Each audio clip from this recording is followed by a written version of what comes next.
Well, welcome, bienvenue, welcome on this amazing day. You can tell it's an amazing day because the sun is perking over Hamish's shoulder. There you can see. There's a sunburst in the corner of Tiffany's window as well. And look, as ever, stuck inside the golden clock. But welcome to Property Matters, the first of our property live streams this week. Of course, don't forget, tomorrow we got Ipsy Kind of Magic. Then on Thursday, we have Property Quorum. And on Friday, we finish off with a bang on Cladding Matters. Great stuff. And I say to everyone, if you want to go back on previous ones, please go to the YouTube channel, which is Spilling the Proper Tea, forgive my pun. And if you go there, you will find a whole range of stuff to get your teeth into. I would say last week's Cladding Matters was a humdinger. Please do go and take a look at it. But today, I'm absolutely overjoyed to have Tiffany Fairbrother here, a woman who's very closely associated with the show, but also has lived experience of the topic that we're going to talk about, the property list. Now, I'm, as everybody knows, a clown prince, so I don't really know much about anything. So I'm going to ask the first question to Tiffany. But before that, Hamish, would you at least introduce the show and get us off the chops? Right. Well, great to see you all. Now, the sad thing is the solstice. The solstice has passed us by. I hope you caught it. Maybe not at 4:41 on Sunday morning. However, the trouble is now we're getting all this glorious weather. The evenings are shortening. So isn't it great to be able to get out in the garden? And that's a bit of what we're speaking about in some ways, because so many people aren't in a position to be able to do that. They're queued up, waiting to find a place with a garden. They've had to join waiting lists for social housing, for council housing. And then what we've got, and this week's going to be full of it in all the podcasts that Gareth has actually mentioned, the MHCLG, the Ministry of Housing and Communities and all the rest of it, they're deciding they're going to improve things. And the trouble is, when people like that make announcements, it's really what the outcome is that they haven't actually understood. And we're in a perfect situation here. What we've got is a lot of pressure on HMOs, houses of multiple occupation. And where the heck does that fit in this? Well, the thing is, it's on a different list totally from the council or the social housing. Unfortunately, loads of money is being given to a company, of our money, of course, it comes out of tax, to actually buy into houses of multiple occupation. So perfectly good houses are being bought up to be converted to HMOs, which do not suit families. So that is adding to whatever the challenges are.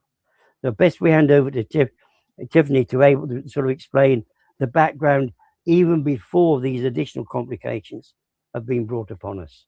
Well, as ever, we have Tiffany Fairbrother, who's a lady who's lived through this experience, but more importantly, she's a keen study of both life and how it affects others. We've had other people on shows before now that she's been with and seen had to go through and bear the brunt of these things. So tell me, first of all, I'm going to be an animated idiot. You're going to have to educate me. What does being on the housing list actually mean from the point of view of how it makes people feel? And most importantly, when you're on that list, does it feel like it stretches out forever, or is there a realistic feeling that you're going to get somewhere? So the biggest feeling, the first word that comes to mind when you say, how does it feel, is stress. That's the very first word that comes to mind. Like as soon as you said that, stress. So in terms of length of time and as how long you're waiting, that's purely circumstantial for everybody. So when you apply for a council property, each council has bands of where people are put. So it's not a case of you apply, you're at the back of the list and everybody just moves forward.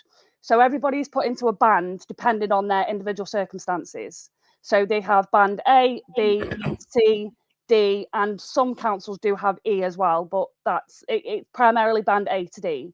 So A is your highest band for the people that are in the most urgent need of properties. So homeless people, people with serious overcrowding, emergency safeguarding concerns, medical needs that they need to move out of their house, things like that. The people at the very top that are in the most urgent. People with black mold, for instance. Say again. People with black mold, for instance. Yes, yeah, things like that.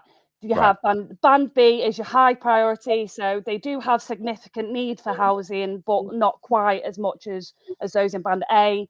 Moderate overcrowding, welfare, or medical issues, but aren't quite in that A category.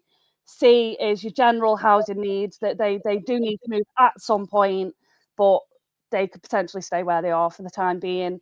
And then the band D is the lowest priority, so the people that are eligible for applying for council housing, but have no real significant need to move, but they can be put on the list. So obviously, depending on where you are on these in these bands, will purely depend on how long you waited. So in my situation, for example, I was put in before I moved into this property. I was put into band A because I was classed as homeless. And even then, we were classed as homeless, but we still were waiting. I think we were on the list for 6 months before we got property. Okay. And that was band A. Well, I've got some subsequent questions to that. First of all, what happens to people while they're stuck waiting in that sort of weird waiting room scenario? I mean, what happens? So take band A, for example, and like my situation, we were classed as homeless. We were put into temporary accommodation. So we were put into a bed and breakfast for 6 months while we were on the list. Again, it depends on people's individual circumstances. Some people will be put into temporary accommodation. Some people will be staying with families. Some people will be just told to stay where they are while they're on the list until they've found a more suitable accommodation. So again, it all depends on certain circumstances of individual people. Like I said, it's not a one size fits all. You apply, you then put at the back of the queue, and everything moves forward. It's not like that. So, okay, how does temporary accommodation affect families, children, and even mental health? Oh, it's horrendous. I've known people, like I said, my situation, I was put into a room in a bed and breakfast. Right. So there was me and my daughter, who was 3 at the time. So we were in one room, 2 beds. We had a tiny little fridge and a microwave, and that was it. I've known families that have been put in hotel rooms for a family of 5 put into one single hotel room for 12 months. And are these hotel rooms salubrious? Are they beautiful? They're your bog standard hotel rooms, like your bog standard Premier Inn, Travelodge hotel rooms. So they're not they're not specifically designed to be temporary accommodation. Right. They're not specifically designed to be lived in for an extended length of time. They are your bog standard hotel rooms. So these people who seem to put out that people are being taken and thrust into these 5-star accommodations. Oh no, not at all. No. All right. No, like I said, it is your bog standard where somebody would stay for 1 or 2 nights, and they're put in there for 12 months plus. Good Lord. So are councils being honest enough about people's chances of being housed? Oh yeah, depending on the council, but my specific council, I would say so. Yeah, so some are, some aren't. What's your council? I think. Can we give them a positive shout out then? Yeah, so I'm with Stoke-on-Trent City Council, and I do have to say, before I found myself homeless, I'd never had any dealings with the council before. Right. But I do have to say, the second I was made homeless, they were nothing but fantastic. Oh wow. They made us so the morning I was made homeless, I called them. They'd already known my situation anyway. They knew I was becoming homeless. They said, the day you made homeless, give us a call, which I did. They said we would give you a call by, I think it was about 6 p.m, telling you where you need to go. I think I got the phone call at about 4 p.m. saying that they'd found me the place in the bed and breakfast. And so I went there. They kept me up to date with everything, told me how long I'd have to wait. They even gave me a preference of 3 areas within the city that I would prefer to live. Wow. So they let me do that. They did say that there was no guarantee, but they did give me 3 preferences of areas within the city that would prefer to live. And you appreciated the realism rather Oh yeah, than the yeah, kind of yeah, sky. absolutely. I know some councils can be, you're here, you're just going to have to stay there, and we'll let you know when something's available, and that can be years and years and years, especially if you're in like band C, band D, you can be waiting 5+ years for accommodation, because obviously everything can be moved down. So if somebody comes homeless, they're put in band A, so everybody else gets pushed down a little bit because they're not in as much need. So there's some people that can be waiting, like I said, 5+ years for properties and just field stock. But yeah, my council, I've never been able to fault my council. They were straight with me from the start. This All is right. what we do for you. This is how we're going to help you. I know, obviously, in some cases, it's not the same for all councils. Okay, one more question before I start talking about right to buy. Yeah. Do you think the system overall is overwhelmed Yeah. because there are too many applicants Yeah. and too few homes? Yeah. Or both? That's exactly what it is. There is so many applicants for council housing. There's more applicants for council housing at the minute than I think there ever has been, because of being forced out of private accommodation, either due to issues or rent arrears or not being able to buy a house, things like that. Right. And then there isn't enough housing stock for council houses anymore, because the councils can't afford them. There is the issues that obviously there is less council houses now because of things like right to buy, and there is significantly more people on the list than there is houses. Hamish, I was always in favour of right to buy, because I think you want to elevate your position in the world. But the trouble is, it makes no sense without them replacing stock, does it? Oh, absolutely. And this was unfortunately, and I think councils, but I think it does actually sort of reflect that councils, in many respects, and I mean, Tiffany sort of almost sort of pointed her finger to it. There are some councils that you're just really a number. And we noticed this when we're actually trying to get local searches, for example. Right. Yeah. Because I've just sort of found the other day there that we've got to wait 12 weeks to get building regulations back. How on earth can that happen this day and age? But you see, this is the absurdity of it, because councils do vary so much. And you do have the councils that care, and you get the councils who would like to care, but because of the pressures put upon them, because what is actually sort of happening, and it's the system. People are going to work the system the best way that actually suits them. What we have, there are a lot of private landlords are being pushed out because they can't afford to maintain it. Right. A number of landlords, we'll be speaking about this next week, I think, on one of our podcasts, that some of these landlords have said, well, I can't handle this now. I need to hand it over. A letting agent will sort it out.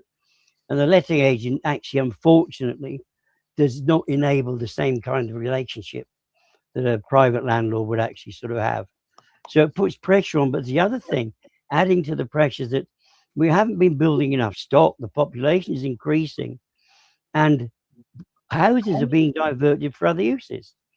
If somebody's trying to sell a 3-bedroom house or make it a 4-bedroom house, because that would be really good, really cool for a sort of big family to be able to get hold of one of those. But the rent on that is impossible. I doubt if there's a council in the country that has a 4-bedroom house that's likely to become available within the next 2 to 3 years. It will be a chance of a lifetime for somebody. Well, so we have this, but what actually sort of happens, all of a sudden, that 4-bedroom house could become, because the landlord can't sell it at the right going, he can't afford to keep it. He's trying to sell it. Flashing along comes somebody, buys that house and changes it into an HMO, which can have 6 people in it, 6 single people, or a few partners, not family accommodation. So this house is being pulled out. So we're losing that kind of stock as well. So we haven't built the houses. We're losing some of the stock that has been built. And then, of course, I think the biggest comment that Tiffany actually said, it's the stress factor, because all of this is causing major, major stress. And And we just have to feel for those people and just sort of say that, what can you do about it? I mean, I know I have family members who've been through similar type situation. They But have some resolved. might say that this is state-sponsored cruelty to be put on a list without giving a hope or a timescale, that you're just waiting and hoping that somehow your life is going to magically change. That No, I seems think it seems it, cruel and unusual. I think it's a saddening fact, a fact of today, because the governments keep imposing more and more pressure on the councils to do all sorts of different things, not Right. just to house the people on their waiting lists. They've got so many other things to fund. Right, Tiffany, I'm afraid I need to ask you a couple more questions because you are the Yeah. woman with the knowledge and I know nothing. So we've established that it does give people hope, but often without a timescale attached. Does the current system punish people who are just not desperate enough? In a way, yeah. So if you're honest, Tiffany, Yeah. and say, well, there are people without any legs or any arms Yeah. who can't, they're the ones that are most desperate. So if you are too honest, forgive the air quotations, you could be put to the back of the queue. Yeah.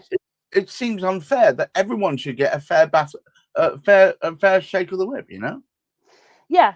In a way, yeah. I understand why the ban system is there. Obviously, those with the higher needs have got the higher need for the properties, and I do think some, as touchy probably as this is going to be to say, but I do think some people try and take the mickey a little bit with their applications just to try and bump themselves up a little bit because they know in some certain circumstances they haven't got a chance. It's almost like the housing list is a bit like the lottery.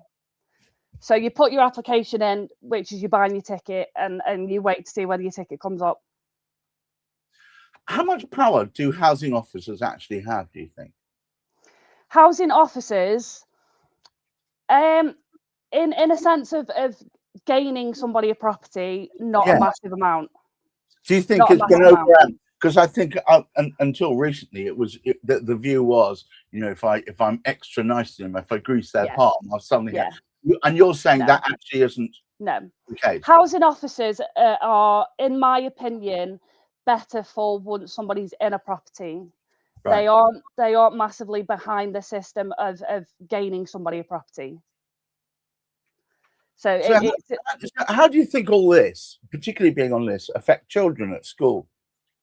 Oh, massively, because somebody could be on a list. They could be, say, if somebody's in band A and in desperate need for housing, the council, especially like myself, who was homeless at the time. I mean, I was lucky enough that my daughter was too young to be in school, so it didn't really affect us. But a lot of people are told, if you are in significant need for housing and in band A, a lot of people have to take the first property that they're offered. And that could be miles and miles away from where they are already, miles away from schools, miles away from family, and they have to accept that offer. So obviously kids ripped out of school and a routine that they know to somewhere completely new. And that's an unfortunate, it's very sad that that's the reality. And it's one of those things that people have to accept as wrong as it is. Hamish, people don't need a place on a list. They need a place to live, right? Absolutely, yeah. The list is almost irrelevant, but it has to go somewhere, and it's the only way of measuring some aspects of the whole thing. I think it's sad because, as we sort of say, the council's under so much pressure from central government. And as Tiffany said, the housing officer has got as much to do now, particularly when you look at what Burnham wants to actually do when he gets in. He's imposing all these different things. So it's the housing officer that's going to have to be going around doing that and checking out on all of these things by the thousand. When's he going to be able to spend time on actually getting people into the houses, like Tiffany explained? All these challenges just sort of keep getting thrown in at these poor.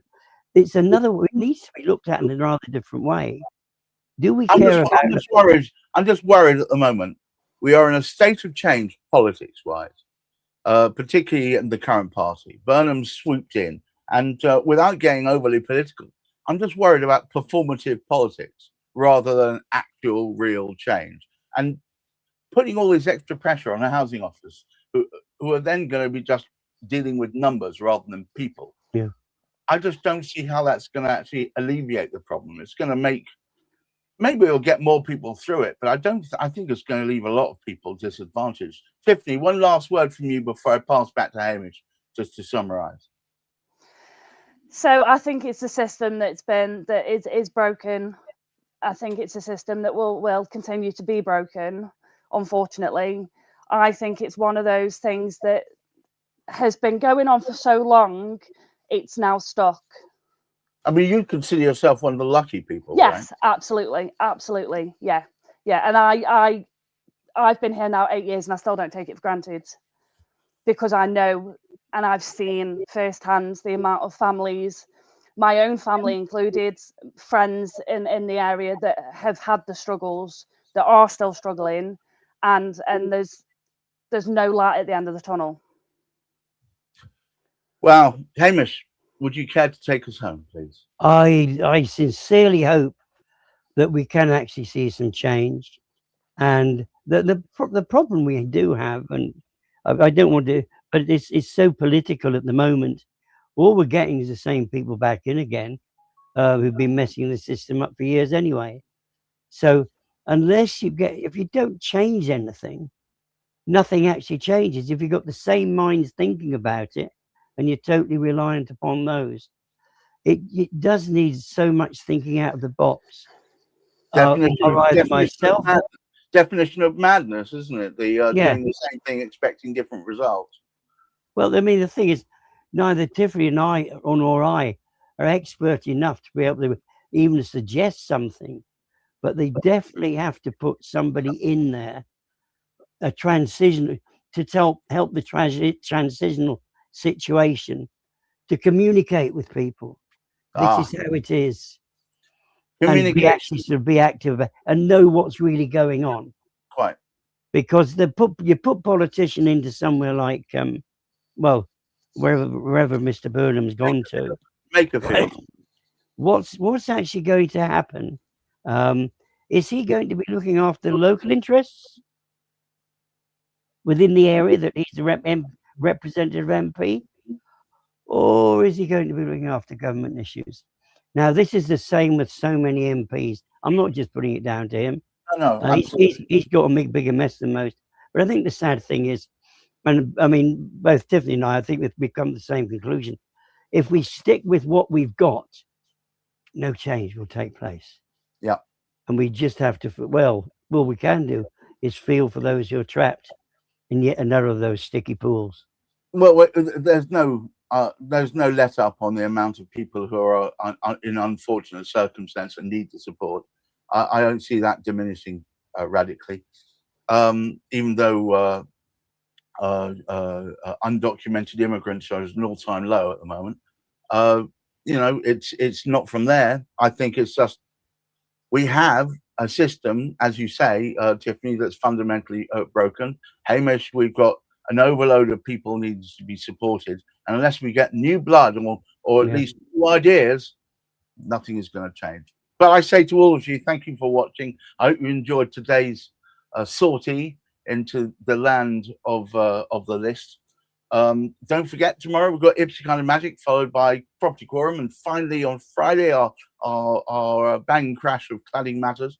But to all of you, please keep your feet on the ground, keep reaching for the stars, and of course, do look after your mental health. Until next time, bye-bye. Bye.